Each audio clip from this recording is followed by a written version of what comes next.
అందరికీ నమస్కారాలు.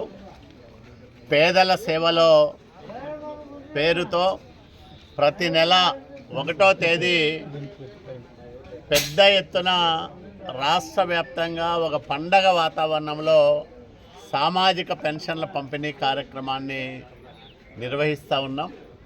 ఈరోజు 1వ తేదీ రాష్ట్రంలో 62 లక్షల మందికి 2728 కోట్ల రూపాయలు పెన్షన్ల రూపంలో అందజేస్తూ ఉన్నాం. దీంట్లో వృద్ధులు, అట్లాగే వితంతువులకు 4,000 రూపాయలు, దివ్యాంగులకు 6,000 రూపాయలు, ఇందాక ఆ చెల్లికి డయాలసిస్ చేయించుకుంటున్న ఆమెకి 10,000 రూపాయలు ఇచ్చాం.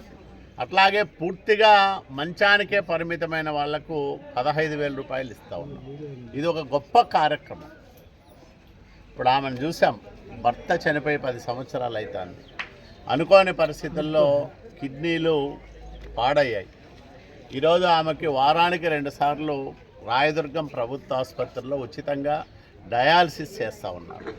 నెల 10,000 రూపాయలు టంచనగా ఆమెకు అందజేస్తూ ఉన్నారు. అంటే ప్రభుత్వం అందిస్తున్న ఈ సహాయం లేకపోతే ఆమె జీవనం సాగించడం చాలా దుర్లభంగా మారేది. ఈరోజు చంద్రబాబు నాయుడు గారే ప్రతి ఇంటికి ఒక పెద్ద కొడుకులాగా మారి ఈ కుటుంబాలన్నింటినీ కూడా ఆదుకుంటూ ఉన్నాడు.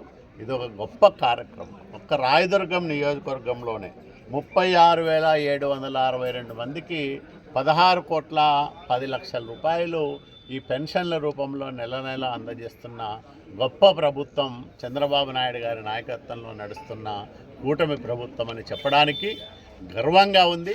ఇంతమంది పేదలను ఆదుకుంటున్న ఈ ప్రభుత్వంలో మేమందరం భాగస్వాములు కావడం మా పూర్వజన్మ సుకృతంగా మేము భావిస్తూ ఉన్నాం.